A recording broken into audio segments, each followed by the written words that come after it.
Have you ever opened your door to someone and the moment they stepped inside, the entire atmosphere in your home just shifted?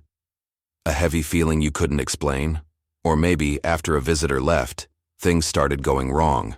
Arguments sparked out of nowhere. You felt drained, or a sense of unease just lingered in the air. You're not just imagining it. The spiritual world is real, and our homes are our sacred sanctuaries.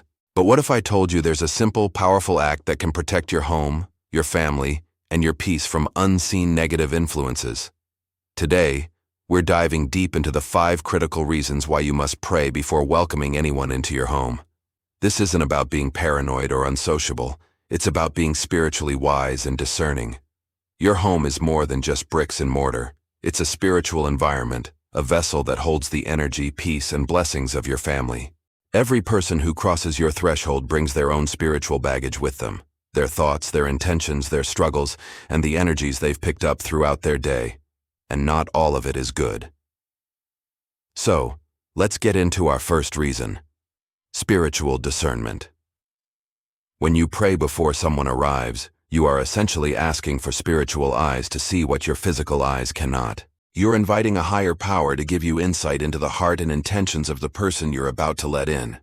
The Bible tells us in 1 John 4:1, "Beloved, do not believe every spirit, but test the spirits to see whether they are from God." Prayer is your primary tool for this test.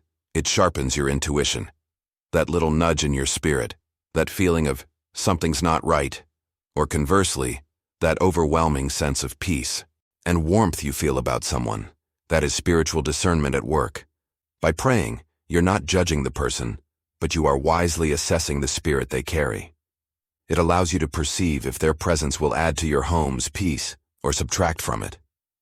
You might not get a dramatic vision, but you will receive a sense of knowing, a quiet confirmation in your spirit that guides your actions and helps you set necessary boundaries before your door even opens. The second reason is to erect a spiritual barrier of protection. Think of your prayer as building an invisible, yet impenetrable shield around your home. When you pray, you are actively invoking divine protection over your space. You're declaring that your home is consecrated ground, a place dedicated to light, love, and peace.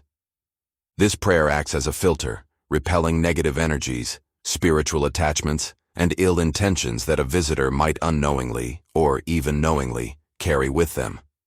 It's like putting up a spiritual no trespassing sign to anything that seeks to disturb your sanctuary. Psalm 91 speaks of God being our refuge and fortress. By praying, you are reinforcing that fortress. This barrier doesn't just block overt negativity. It also guards against subtle things like envy, jealousy, or bitterness that can be projected from a person's heart and leave a toxic residue in your home long after they've gone. Your prayer actively sanitizes the spiritual atmosphere, ensuring that only what is good, pure, and uplifting is allowed to enter and remain. This brings us to our third and very important reason: to cleanse and consecrate your space. Before a guest arrives, praying over your home is like a spiritual spring cleaning. You are inviting a divine presence to fill every corner of your house, pushing out any stagnant or negative energy that may have accumulated. You are essentially consecrating your home, setting it apart as a holy space.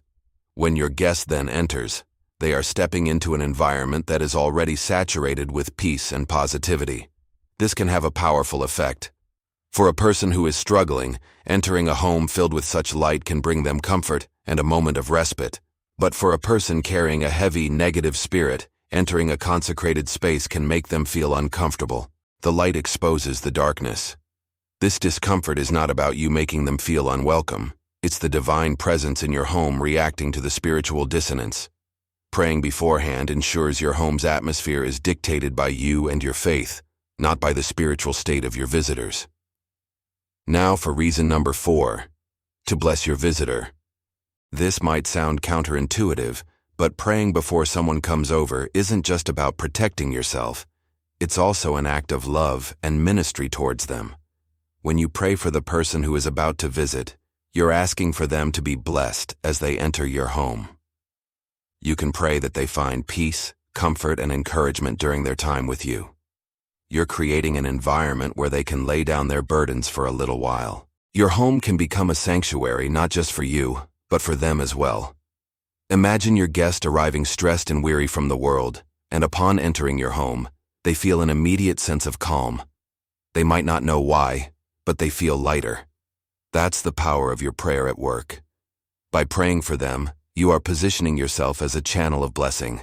Your hospitality becomes more than just providing food and conversation.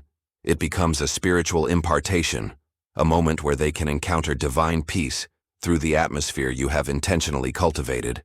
And finally, our fifth reason, the one that ties everything together, to maintain your authority and peace. This is your home. You have spiritual authority over your domain. Prayer is the exercise of that authority. When you pray, you are partnering with a higher power to establish and maintain the spiritual climate of your household. You are declaring who is in charge.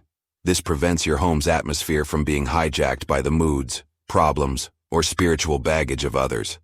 Have you ever had a guest leave and you suddenly feel exhausted, irritable, or a fight breaks out with your spouse for no reason? That's often the result of a spiritual transfer. You've inadvertently taken on the energy they left behind. Praying beforehand establishes your spiritual authority and reinforces your home's foundation of peace. It ensures that when your guests leave, they take their energy with them, and your home's peace remains intact and undisturbed. You remain the gatekeeper of your sanctuary, and you get to decide what energies are welcome and what must go. So, let's recap. You pray for discernment to see beyond the surface, to build a shield of protection, to cleanse your space, to bless your visitor, and to maintain your spiritual authority. But what happens when you've done all this, and you still let someone in, and things go terribly wrong? What do you do when you realize too late that you've welcomed a source of chaos into your sanctuary? There is a powerful, immediate step you must take to reclaim your home and expel that negative influence, and that is exactly what we will cover in our next video, how to spiritually cleanse your home after a negative presence. You won't want to miss it. Thank you so much for joining me today.